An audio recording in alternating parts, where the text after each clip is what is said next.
welcome to my channel. My name is Yolanda, and in today's video I'm going to be doing my 1-year check-in of leaving the Mormon church. So this video I've been waiting for since actually the beginning of this month.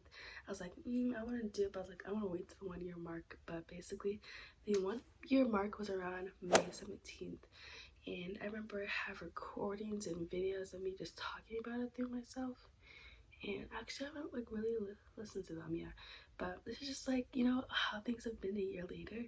And so before you decide, make sure you give this video a big thumbs up, make sure to subscribe down below, and if I just got out of this video, it's really crazy like how far, like if you were to see me like a year ago, like this is a picture of me a year ago, and now look at me now.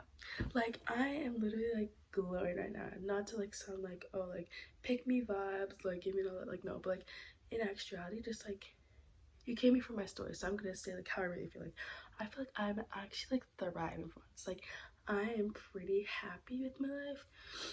I feel like if I hadn't left the church, like I would have still remained like a really sheltered and like self-absorbed person, because that's who I was and I'm not proud of who I was.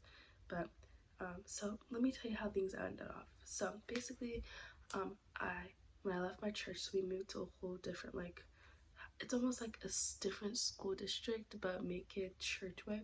So if it's a school district, think of the school. So I moved to a different school, but it's called like wards, right? And I cut off basically all my friends. Some of them tried to contact me like, oh, I miss you, this and that. I was like, I miss you too. Like no, like I just don't want to open up that wound again, you know what I'm talking about? So I'm just like, I let them go, because honestly, like if I remain friends with them, it'll remind me of the person who I was when I was with them, and that's not who I am anymore, and I don't associate myself with them. Like I respect them and all that, but like at the same time I'm not, because I didn't respond back. It kind of goes to them. But besides that point, like to a certain extent, I'm not willing to sacrifice my mental health and happiness trying to maintain that friendship and opening up that big old wound, you know. Currently where things are now, actually, like I'm still forced to like go to church, and I used to have to go to seminary, but then I started skipping a lot and I started failing, and the teacher turned out to be, I want to say potty word, but let me keep it clean here. And so then my mom was like, okay, we'll screw it, basically. And so I didn't even take the final test for it, to be honest. Lord knows if she even knows. So what can she do? I'm not gonna even graduate. So not only that, but I'm still forced to like adhere by the For Strength of Youth rules, For Strength of Youth book, which is basically like a guideline for teens and all that. But I'll let y'all figure that one out. But either way, though, just like life has been great on the other side. Like at first everybody was like, oh, this and that, like you're gonna be miserable, you won't find happiness. I actually found myself in my self-worth. Like it's nice for once not having to rely on like literally old white men in suits telling me literally everything I can and can't do. Like who is this that I can't date until I'm 16 years old? Like there's some people that literally met their first love. Like not saying that, oh, like I don't believe I'm part of that percentage of 3% people, because like the odds for me, I don't know. But the fact that like they have just so much power in our lives, I thought this was about God. Like how can we trust them that they can't be lying? Because literally like the founder of the church, or who restored the gospel, allegedly wrote a testimony about the whole incident 12 years after the fact. Who remembers that? Like I don't remember what I ate yesterday, to be honest. Anyway, that's besides the point. So not having to rely on like other people in the way, but just like learning things myself, like for the most part, a big concern for me with this whole change is like, what will I do? Like where will I go? But realizing that like having a relationship means so much more better to me than actually going to church. Like I can go to church, but it's just all for fun, to be honest. I only go there, to be honest, for food or for free clothes. Okay? And not even for the people, because once again, I'm not associating myself as much as I can with Mormon people.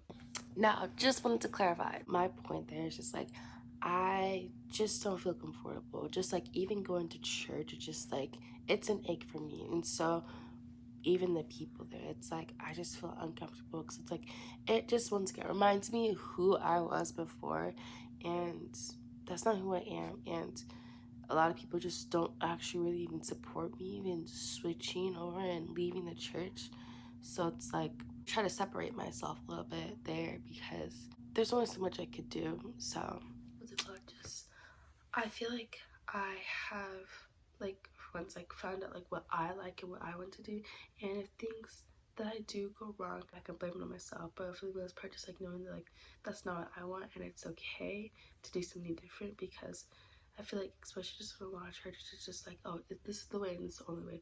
But going this different route and like finding things on my own is much more just like it means more. And I feel like I've really grown my relationship with the Lord too. And my coach actually had this really good quote that he used to always say, and he still says it now, but just not with us anymore. But it was like, when you have success like in running, or just like I guess in general, just like in one or two small areas of your life, you can see it follow with the other aspects of your life as well. So I've been seeing success in a lot of things, especially with my grades. First of all, a lot better than freshman year, and I've been focused a little bit more better. I haven't seen a lot of success, and just like in like my mental health, it's really been boosting. My spirituality, like my connection has grown tremendously. Like the Lord is literally like my best friend. Like we look inseparable at this point. And then just like success of like YouTube and all that, like it's giving me strength to make videos, because this stuff gets exhausting sometimes, but I still love it and find the passion to do. And then most importantly, it has helped me in my success in running. I ran and I got third at county. I won my region race with 800, and I PR'd big by roughly 20 seconds this whole season in 800 meters. I ran at sectionals and I qualified as 4th or 5th, and then at states I ran and I got dead last. But the fact that I ran at states still, that's what counts. In my 4x18 we got 2nd place. Like the Lord has blessed me in so many areas of my life. And like, okay, in that area of my life, really in running, and it has literally just like affected me all around, and I'm so grateful for it. And that's the thing, like just like I feel like I would have never been as close if I never had went through this. And sometimes I'm just like, why could I have not been born in this like family, so I wouldn't have to be like a part of this church and all that. But I feel like it's really shaped me and like helped me, like it's developed me to the person I am today. And I kind of like myself a lot. Like I've been learning to like self-love more, and just like recognizing, just like accepting myself for who I am and all my imperfections and all that stuff like that. Like I've been starting to like really like love myself, and I feel like I would have never been as strong and as intelligent and as, you know, driving and as the determination and hustle within me. I would have never had it if I never had to go through all these experiences in my life that have been really rough. And so yeah, so I guess in a way, like I'm living, I'm here, like I've made it, and who knows what the future holds. But this is my 1 year anniversary of leaving the church, and I couldn't be any happier. This is one of the best decisions of my whole entire life, and I don't regret it. It wasn't a one-day decision, and every day this whole year leading up to today, it's like consciously I had the decision. And there's sometimes where like low-key you can be tempted to get back to my comfort zone and be back in church, but for the most part it's just like, this is what I really want, and I'd rather have a strong relationship than be miserable in the church. And so yeah, in a way this is a shun the church, but at the same time it's just like my personal opinion. So whether or not you respect it or not, it's up to you. You're watching my video. Thanks for the view though.